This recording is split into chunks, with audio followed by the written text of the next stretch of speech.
Welcome to the Aerospace Advantage podcast. I'm your host, John Slickbaum. Here on the Aerospace Advantage, we speak with leaders in the DoD, industry, and other subject matter experts to explore the intersection of strategy, operational concepts, technology, and policy when it comes to air and space power. So if you like learning about aerospace power, you are in the right place. To our regular listeners, welcome back, and if it's your first time here, thank you so much for joining us. As a reminder, if you like what you're hearing today, do us a favor and follow our show. Please give us a like and leave a comment so that we can keep charting the trajectories that matter to you most. Now this week, we're going to talk about one of the hottest topics in defense, America's new bomber, the B-21. It's a highly classified program that's piqued a lot of interest around the world. The ability to strike anywhere on the globe is an incredibly powerful capability. It ties back to the vision of the founding air power pioneers, but it really wasn't something we could do consistently until we had the combination of stealth, range, and precision munitions. The B-2 is the iconic torchbearer in this lane, but it's going to be joined by the B-21 soon, and that's what we're here to talk about today.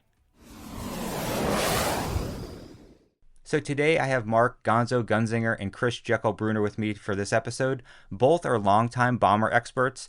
Gonzo served as a B-52 pilot and Jekyll was a B-1 Wizzo. They both worked bomber issues on the air staff as well as during various assignments. And I know most of our listeners will recognize Gonzo from all the times that we had him on the podcast, but Jekyll's a new team member here at Mitchell. So I want to welcome you both to the show. Gonzo, thanks for coming back. Hi, Slick. Great to be back on the podcast. And Jekyll, thanks for being here for your first time. Yeah, good morning, Slick. Great to be working with you again.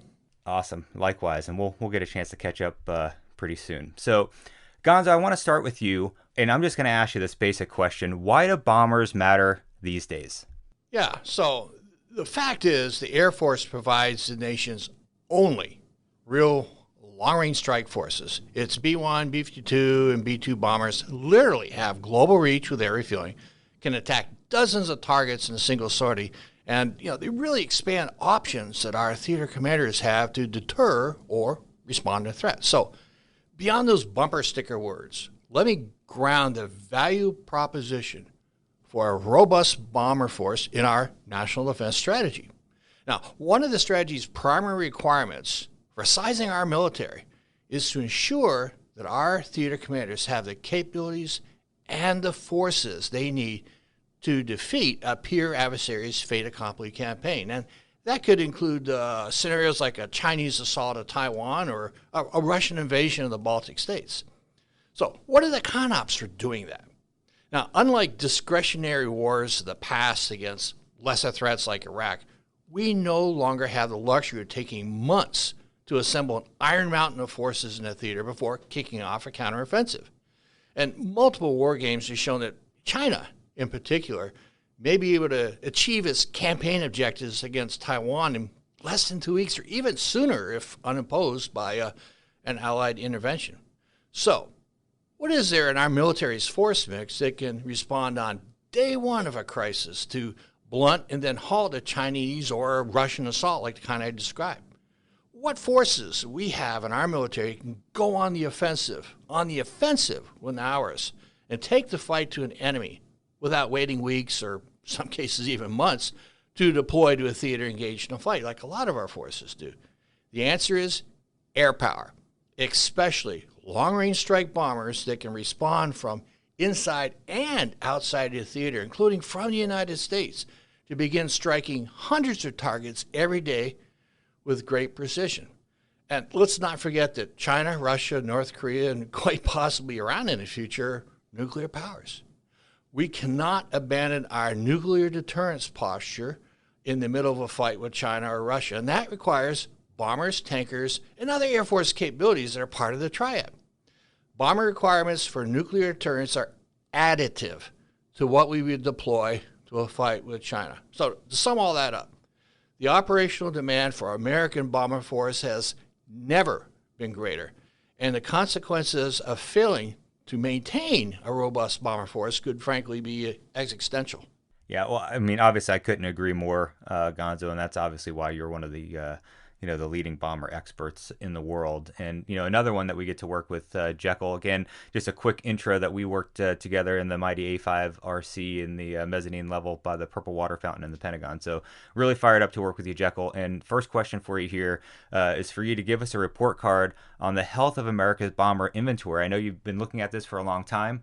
Is it okay, or is it really time to reset? With regard to asking whether it's time for a reset of the bomber force, I think that's an absolute yes. It's absolutely necessary. The current bomber force is old. B-52, 60 plus years old. The B-1 is, 30 some years old, and even the B-2 is, 20 plus years old. And it's time to move on to the next evolution of long-range strike that is required to get into those environments like Russia and China, where it's a very difficult anti-access area denial problem that's keeping a lot of our shorter range assets away from the fight, to include even some of our joint forces like the carriers and carrier aviation. Range is going to be a huge problem in the future. Survivability is obviously a huge problem.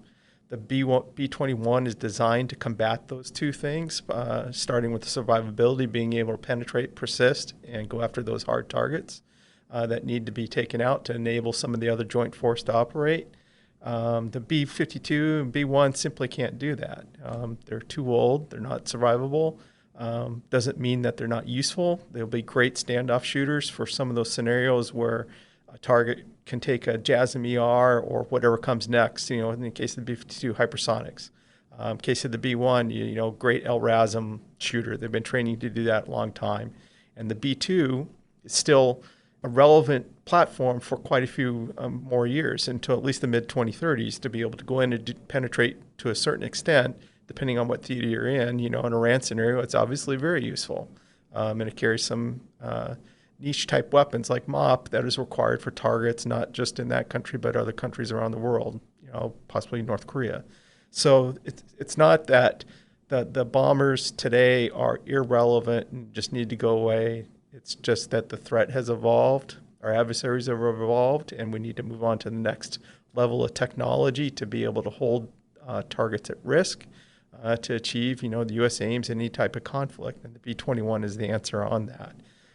The B-21 is going to benefit from being newer technologies with regard to stealth, easier to maintain, newer electronics, higher processing powers, so you're getting better capabilities on the aircraft than you can ever put on a B-2, B-1, or B-52. But like I said, we're long overdue, should have been done many years ago, instead of waiting till now we're trying to recapitalize a fleet when we're trying to recapitalize everything else. Financial considerations, aside, now is the time to do this, because your B-21, the important point to remember, is your dual capable aircraft, meaning nuclear and conventional. So there's added importance on top of that. Yeah, Jekyll, I really appreciate that, and thanks for giving us, the weapons officer view there. Gonzo, I've got to ask you, how did we get here? If bombers are so important, then why is the inventory so small, so old, and so fragile? Well, I'll tell you, Jekyll, you nailed it. You really did. By my calculations, we can fly about 59 sorties after factoring in mission-capable rates. That's the entire bomber force. Remember, some of those are going to remain at home to support nuclear deterrence. Some of those will be doing other missions in other theaters. So that's not what our commanders in Pacific would have for a fight with China. But Slick, you asked me why this is so. So let's go on a little journey. The very short answer is the Air Force incrementally retired bombers over the past 30 years, primarily because of pressures on its budget, not because of declining operational demands for them. Now, to expand on that a little bit, the first SHWAC came after Operation Desert Storm. During DoD's 1993 bottom-up review analysis that concluded up to 184 deployable bombers would be needed to support our theater commanders. Now, many people forget that deployable word, what I just said. I haven't, because I wrote that into the bottom-up review report. Now, to get 184 deployable bombers, you need a force that numbers in the high 200s to account for training birds, maintenance, backup attrition aircraft, and so on. And that didn't happen. The next SHWAC came after the 1997 Quadrennial Defense Review, which killed momentum that was building at the time for buying more than 20 B-2s.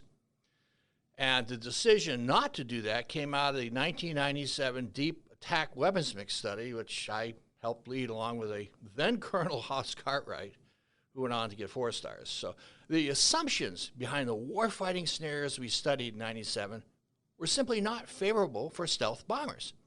Plus, the 1997 QDR itself was all about meeting the administration's target for reducing defense spending by, no surprise, cutting forces and cutting in strength, which is why we who were in OSD at the time called it the bottom-up review light. And so by 1999, the total bomber inventory was below 200 aircraft. That's total inventory, not deployable bombers. And it's since dropped to 141 total bombers in 22, as you said, Jekyll. But again, most of the cuts since then were driven by the need to free up funding that could be used to keep the rest of the force flying and partially fund some upgrades. And that's exactly the case behind the Air Force's decision to retire 17 B-1s that you mentioned, Jekyll, last year. Although the fact is that we nearly flew the wings off the B-1 force in the skies over Afghanistan, Iraq, and Syria. That was a major contributing factor. And so that emphasized the point that too few bombers flown at too high a tempo for too long, years in this case, without replacing them with new aircraft leads directly to a fragile force. Yeah, and I just want to pile onto that last point that you made, because it's so imperative for the American public to think about how we had so many tools in the tool shed being used for things that they weren't designed to, like putting a targeting pod on a B-1 and going out and doing, close air support. Could it be done? Absolutely. The airmen, were able to innovate and do that, but it's not what the mission set that it was designed to do. So, and then the end result is obviously we drug those B-1s into the ground. So, Jekyll, I've got to ask you, anything else that you want to add on this to what Gonzo said? I think if you look back at how it got to be so old and frail and fragile, I think there was an advocacy component of this as well. When SAC went away and everything went under ACC, it came at a time when you're trying to bring on F-22, F-35, and I understand the priorities there.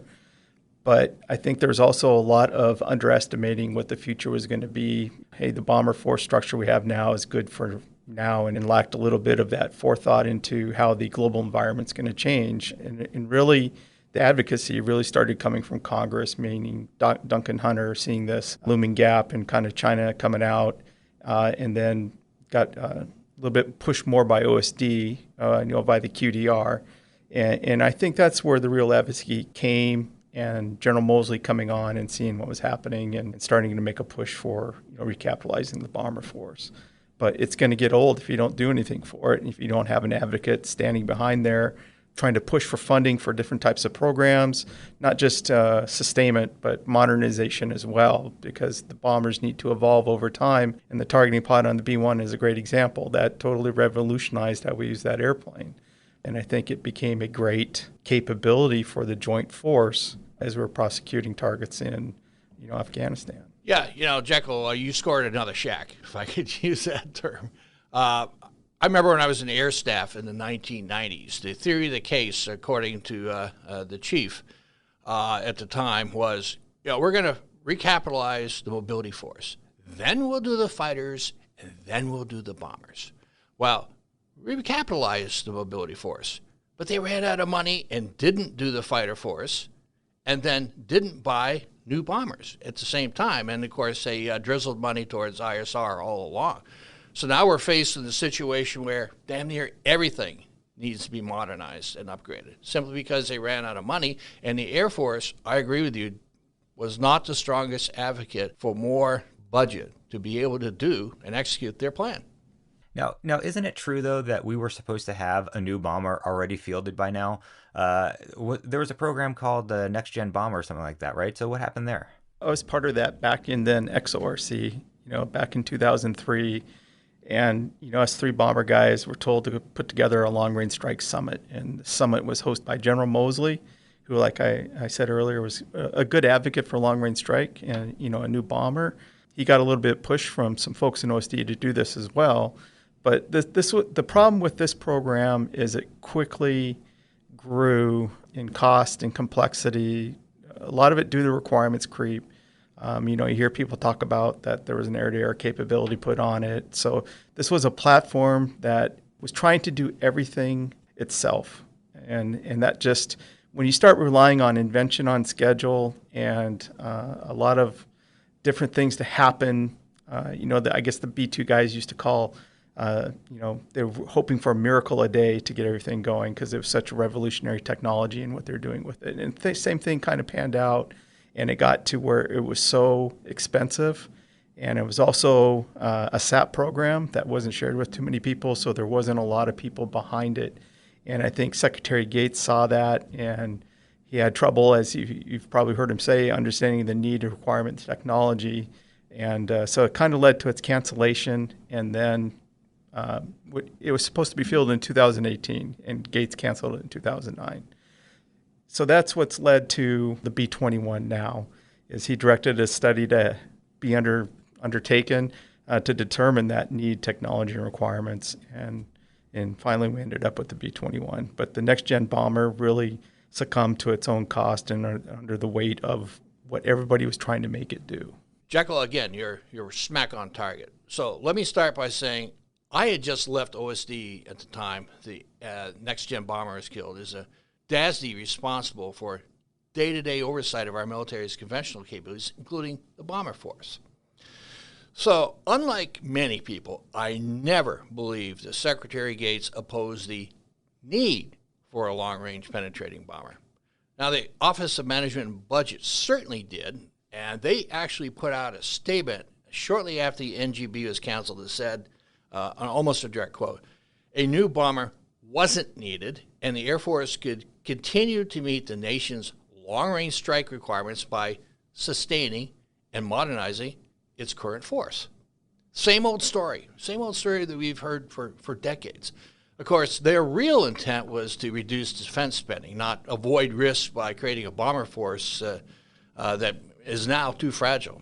But back to Gates, I always thought his major concern was over the growing cost of the NGB and concern over what he was told by some of his advisors about requirements that were constantly changing. So I don't think he wanted to pull the trigger and spend billions on the next-gen bomber until he was convinced the requirements were solid and the department could afford to buy a substantial number of them and not end up with a small silver bullet force like we did with the B-2.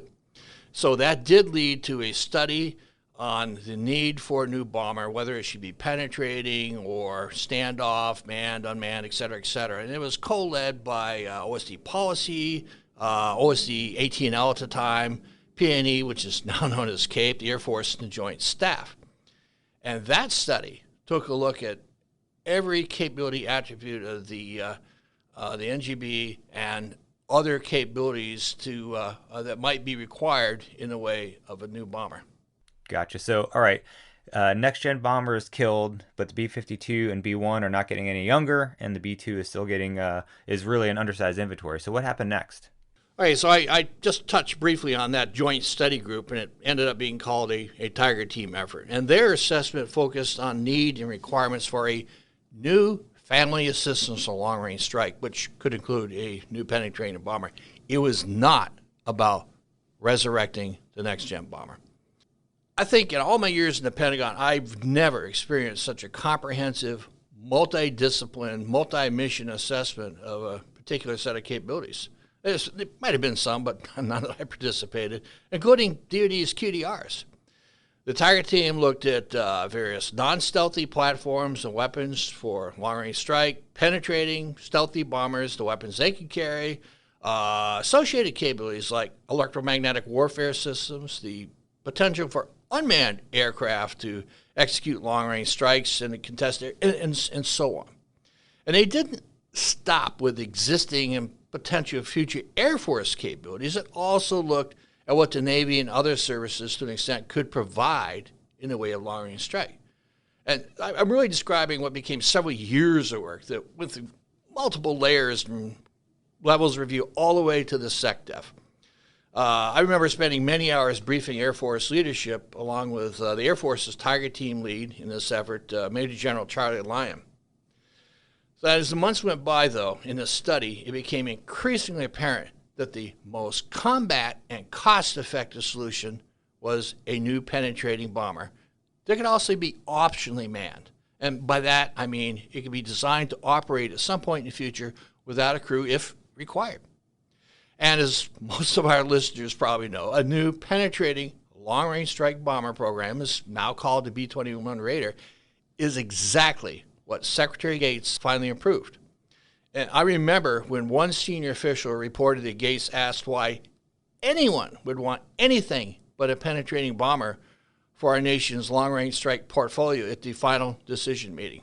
So as a B-52 pilot, I will say that doesn't mean we don't need standoff bombers. Of course we do, and other standoff launch platforms too. But the real capability gap that Tiger Team effort determined was an aircraft that could carry large payload of weapons and penetrate deep into contested areas to impose costs on America's adversaries. It's important to remember that there were two camps in this long-range strike fight, and that's what I'm going to call it because it kind of was. There was the camp that wanted a new bomber, a penetrating bomber, and there was the camp that wanted global strike, meaning a conventional ballistic-type missile, which in my mind that's pretty expensive, per effect when you're looking at cost, and it's going to require exquisite intelligence, which we may or may not have. So, what value really is that?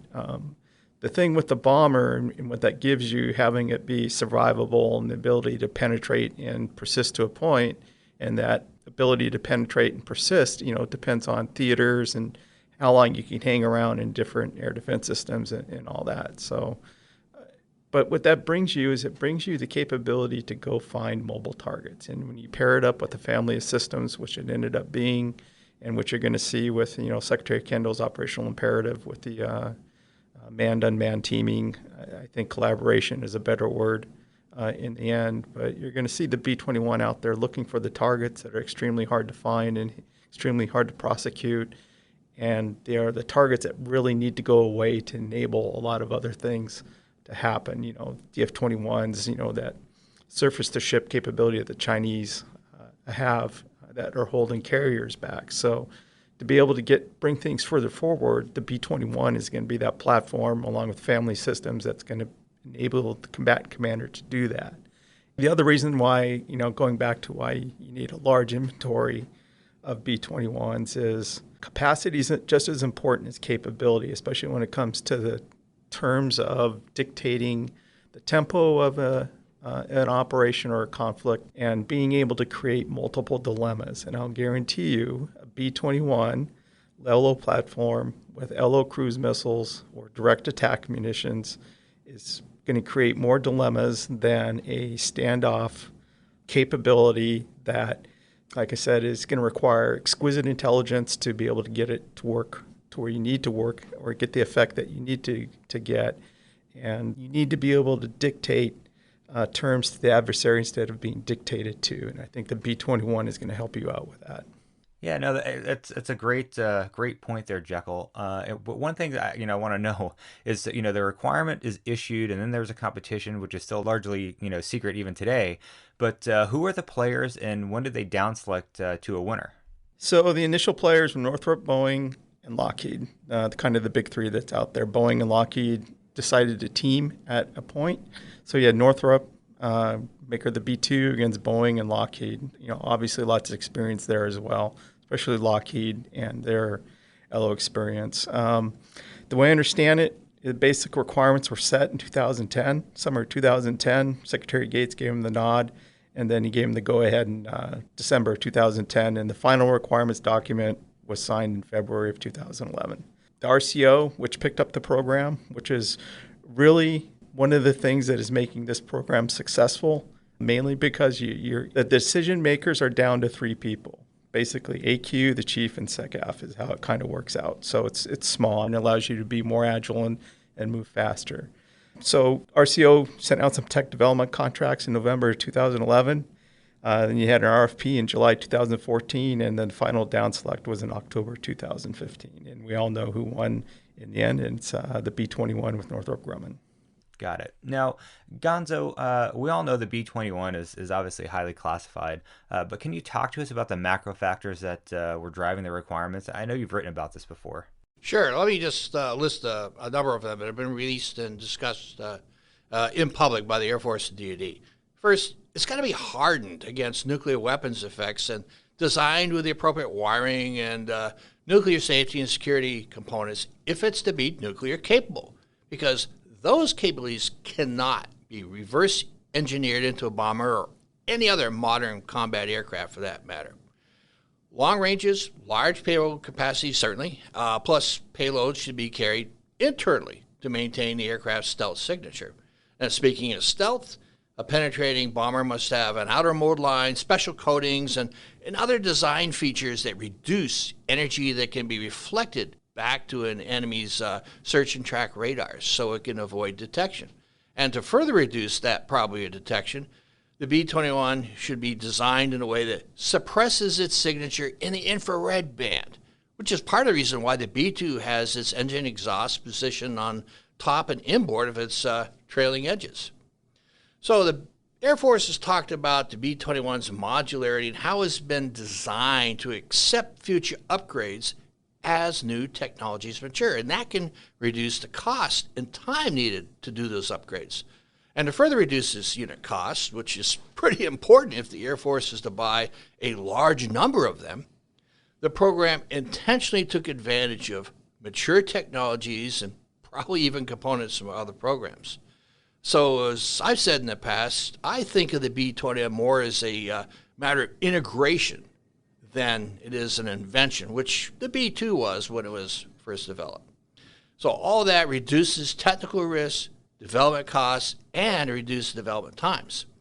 Everything we've heard from the Air Force indicates that is now a success story. The B-21 is on track, on time, and on cost. And that's very welcome news considering the troubles that have plagued so many of DoD's other major acquisition programs. Yeah, no, that's a great point, and glad to see that the program's on track. Now, Jekyll, this is going to be the first U.S. bomber that was, designed in the modern information age. So what do you think that means when it comes to sensors, processing power, connectivity, and the bomber's role in the airspace as an information node? I think the B-21 is going to be huge in that role just because, again, it's the ability to get in, hang out for a while, soak up data and push it out on the net to everybody else to use to fuse with all the other different sources that are out there. I remember my first B-1 days, my information source was the radio, and if I wanted to plot a thread, I had to find it on my chart and go from there. And then we moved to a laptop plugged into a extra GPS antenna receiver on the jet, and then we moved into fully integrated data link. And I think now as you get up to the B-21, it's going to be incredible just because of where it can go and the capabilities it has to get the information on the jet and then back off the jet to everybody else. And again, being part of that long-range strike family of systems, kind of similar to the NGAD family of systems, everybody's, sharing is the way to go in the future. And Open Mission Systems is going to make that happen. I think the jet's going to be it's not going to be a battle space coordinator, but it's going to be a shooter that is also very much a sensor.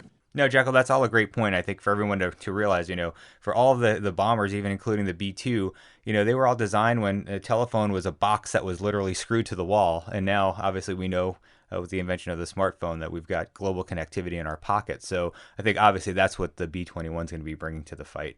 Now, Gonzo, we've mentioned this before, and you said it earlier, that, inventory size has been a major factor with the B-21, and the Air Force says it wants over 100 of them. And, here at Mitchell, we've argued that we even need more than that. So why does that even matter, given, today's mission expectations? Yeah, let's talk about the numbers briefly. The Global Strike Command said at least 225 total bombers are needed to support the National Defense Strategy. And that means the Air Force could buy about 150 B-21s or perhaps even more, assuming it plans to keep its B-52s in the force until 2050 and eventually retire B-1s and B-2s. Now, there have been multiple studies. Maybe this mission area is one of the most overstudied mission areas in the history of DoD. They range anywhere from 225 up to about 380 bombers. Now, I led a 2018 directed National Defense Authorization Act directed study that took a look at the bomber force and concluded 380 bombers was about right. And that was based on growing our long-range strike capacity to defeat a second adversary who was seeking to take advantage of our military's engagement in another theater like the Indo-Pacific.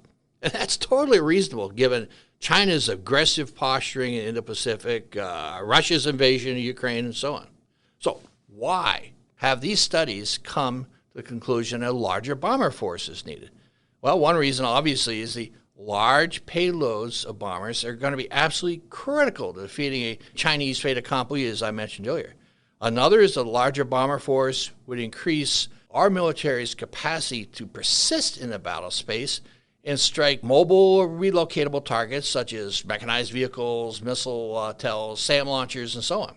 Plus, long-range stealthy B-21s would be capable of penetrating a battle space from multiple avenues of attack, and that can impose costs on an enemy by forcing it to defend in depth, rather than focus its defenses on a few air avenues approach along its periphery. No other capability in the U.S. military can do that. Sheer massive size Indo-Pacific theater is another reason why a larger bomber force is needed. Now, beyond long ranges of bombers, which can help overcome the tyranny of distance in the Indo-Pacific, a larger bomber force can conduct high-tempo strike ops across the theater. A bomber or any other aircraft, for that matter, can only be in one place at one time. And that's why a larger bomber force is needed to simultaneously attack hundreds of targets across this theater the size of the Indo-Pacific. And that's why I've long supported developing a larger force of more affordable bombers that have, frankly, smaller payloads than a much smaller force of bombers that carry more weapons for sporty, but also cost more. Yeah, absolutely. And I'm really glad that you brought up the threat, Gonzo. And that, Chris, I want to ask you, the threat environment today is obviously tough when we talk about things like China that Gonzo just described. So I've got to ask you, though, what does it mean for stealth and survivability? And I'm guessing, the B-21 stealth is a far cry from, Gen 1 stealth like we saw with the F-117 or even what's on the B-2. Any thoughts there? Yeah, and remember, stealth it's a couple things. It could be coatings, it could be the design of the aircraft, how the aircraft is shaped. So when you say stealth, it's a lot of things, but it's also being a low observable platform is about the sensors you have on the aircraft. It's how powerful your processors are. It's how much information you're getting from other sources, so you can fuse all that data into a solution that allows you to go around the threats to optimize your signature so they can't see you for long enough to get to a tracking solution. A lot of people think that stealth makes you invisible. It does not. It just denies the adversary the ability to track you for enough time to be able to get to a launch solution where they could shoot something at you. So it's not going to be a cloaking device. And with regard to where we stand with the next generation stealth, remember we've been doing this for about 40 years now. It's matured a lot. We've gone from the B-2 of the 90s to the B-2 of today. They've been able to apply a lot of those lessons learned, and that's why you're seeing the mission-capable rates and aircraft ability rates go up. And a lot has been learned as well from F-22 to F-35. We're getting very good at it, and I think that the B-21, what you're going to see is just the next evolution of taking an LO platform and make sure that it's survivable, it's maintainable, which leads into the affordable equation, which is really important. That is actually a key performance parameter on the B-21 program. So I think with all those three things, the B-21 is going to be a great success. And like Gonzo was talking about, it's going to be one of your few platforms that can go into an area, penetrate, persist, find something, track it, engage it, and then get back out. Well, and I appreciate that. I got to ask Gonzo this, though, based on that answer, when we talk about, survivability and things like that. Gonzo, why are we still pressing with a man-penetrating bomber when standoff missiles could execute, essentially the same mission? Oh, sure. Ask a standoff bomber pilot that question. Thanks. The answer is simply because standoff missiles alone cannot execute the mission. Now, unlike stand-in strikes by stealth bombers that penetrate contested areas, standoff attacks are less effective against hardened and deeply buried military facilities and highly mobile targets like ballistic missile transporter elector launchers. Long-range standoff missiles, cruise missiles, hypersonic weapons, pick your flavor, simply can't carry warheads that are large enough and powerful enough to kill very hard and deeply buried targets. China, Russia, and others are well aware of the physics of that challenge, which is why they are developing hardened and deeply buried shelters at a near fever pace. Plus, our adversaries are mobilizing a lot of their military systems, which is why we see SAMs, command and control nodes, and other capabilities are now highly mobile. And that means they can deploy out of their garrisons, shoot their weapons, and then move or go into hide sites before a standoff weapon launcher can receive a targeting cue, launch its weapons, which then must fly over long distances to where the target used to be. And a weapon that hits precisely where it's aimed but misses an actual target because it's moved is a win for an enemy. Now, on the other hand, penetrating bombers, as you said, Jekyll, can receive cues from offboard sensors and then launch shorter range weapons that have much shorter flight times to kill mobile targets before they can move. And that can also reduce time available for an enemy's defenses to find, fix, track, and engage an incoming weapon. And again, as you said, let's not forget that man-penetrating bomber has the capability to close its own kill chain, if necessary, against targets without external cues if needed. And that's a pretty important capability when operating in environments where we can expect intense, widespread communications jamming. No, and again, I appreciate that. And, when you're initially talking, I was thinking, a couple F-18s and pulling 9+Gs would fix it. But no, you're right. We got to persist and be able to flex across the battlefield there. But Jekyll, I want to talk to you about the nuclear mission for the B-21. Why is that so important? Back when General Welsh was the chief of staff of the Air Force, he came out to Barksdale one day and said, you guys are really important because nuclear deterrence is the wallpaper that everything else hangs on. And as we know, the Air Force has two legs of that, the ICBM leg and the air leg. The air leg is probably one of the most flexible and visible due to the nature of the bomber itself. It's easy to signal with a B-21 versus an ICBM because you can't see an ICBM or a sub. You can see a B-21 get pulled out of a hangar if you allow somebody to see that and let them know that the aircraft are being generated. The B-21 is a way to regulate deterrence and escalation. It's the easiest one to do that. You can use different varying levels of it. You can forward deploy a B-21, and just that act alone causes other countries to behave in certain ways. So you can signal, it's very visible, and it's very flexible in that you can even recall the bomber up until the point of prior to weapons release. What the B-21 is going to bring to the nuclear piece is, one, it's going to replace the B-2. And why are those two airplanes important? And they're important because they're low observable aircraft. They cause great concern on an adversary's part because they can penetrate into a country and hold targets at risk, and in this case with nuclear weapons. And that goes to our greater national security strategy and objectives. So the value of the B-21 also is that it's a dual capable aircraft, meaning it can fight in a conventional conflict and the next day it can turn around and fight in a nuclear conflict. So your people are trained to do both.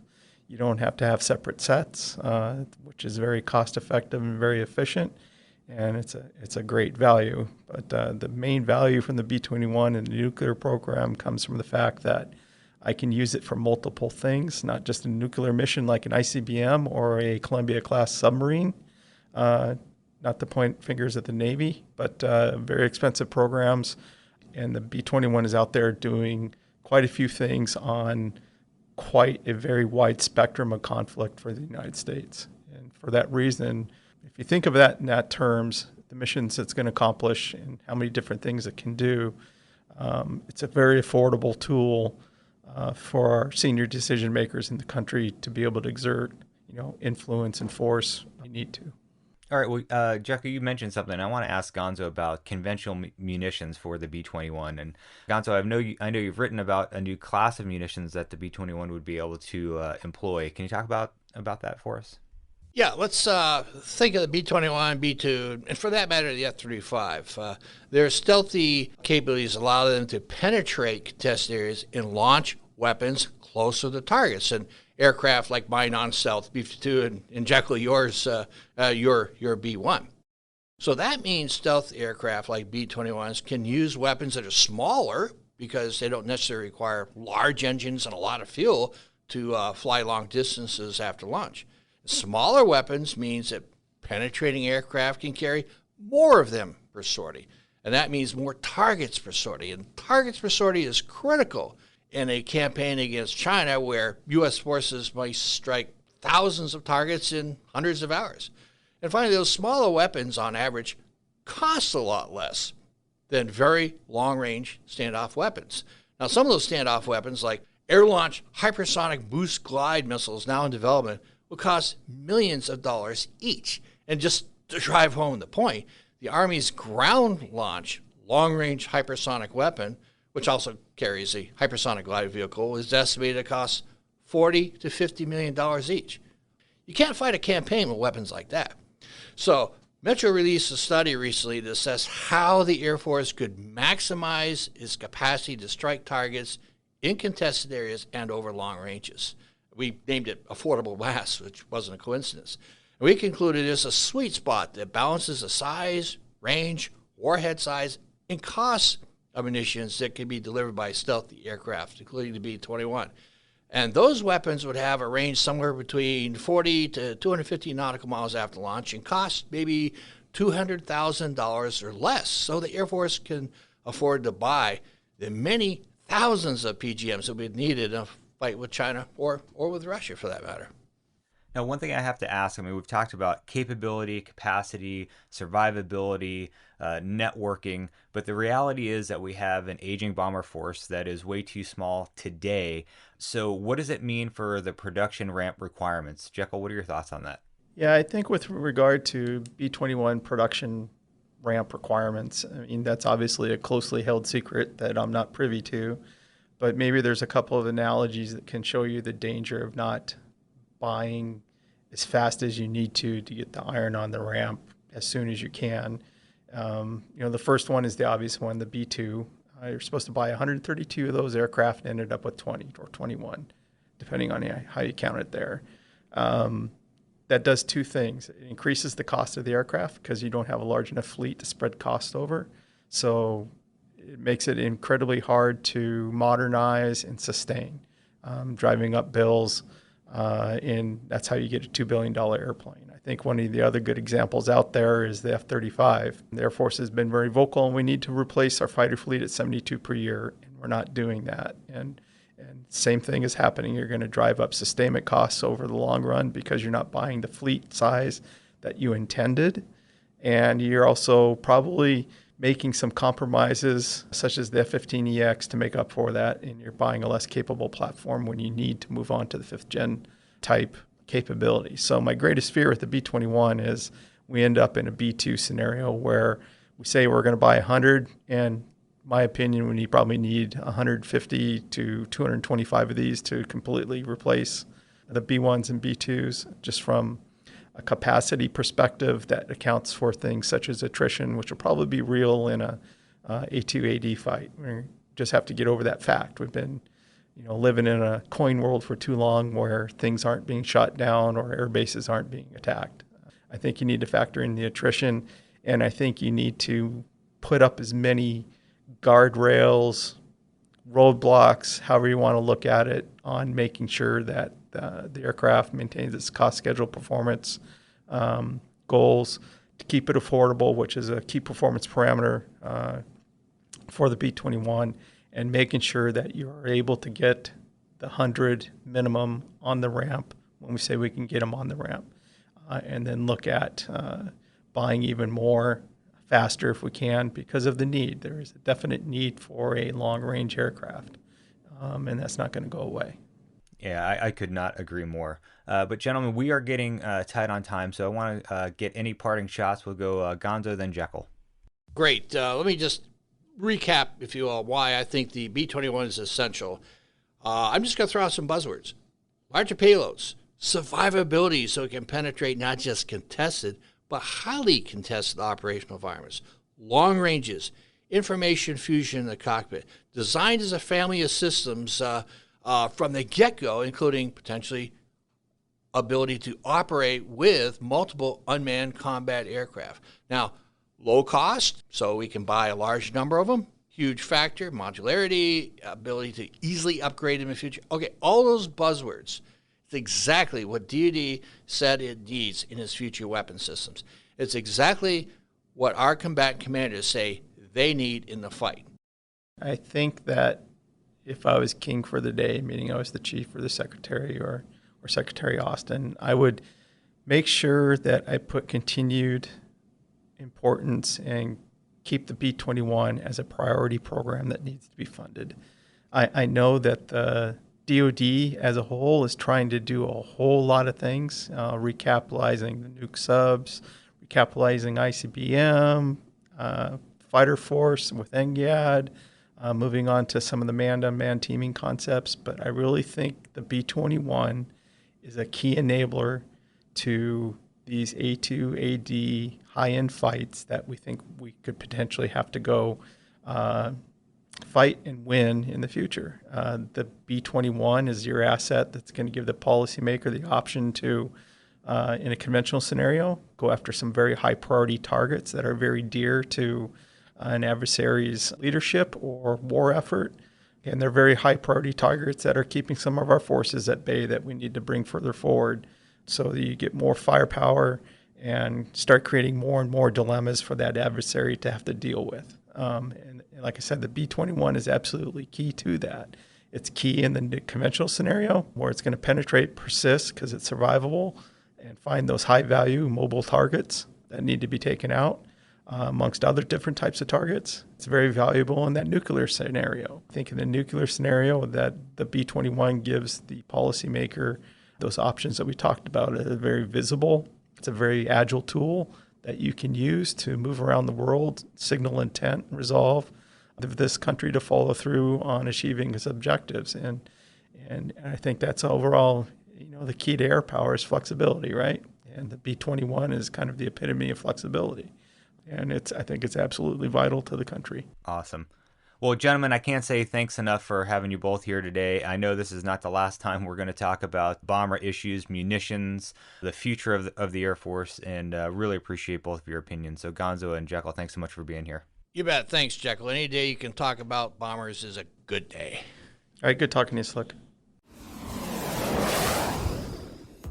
With that, I'd like to extend a big thank you to our guests for joining in today's discussion. I'd also like to extend a big thank you to our listeners for your continued support and for tuning in to today's show. If you like what you've heard today, don't forget to hit that like button and follow or subscribe to the Aerospace Advantage. You can also leave a comment to let us know what you think about our show or areas you think we should explore further. As always, you can join in on the conversation by following the Mitchell Institute on Twitter, Instagram, Facebook, or LinkedIn, and you can always find us at mitchellaerospacepower.org. Thanks again for joining us, and we'll see you next time. Stay safe and check 6.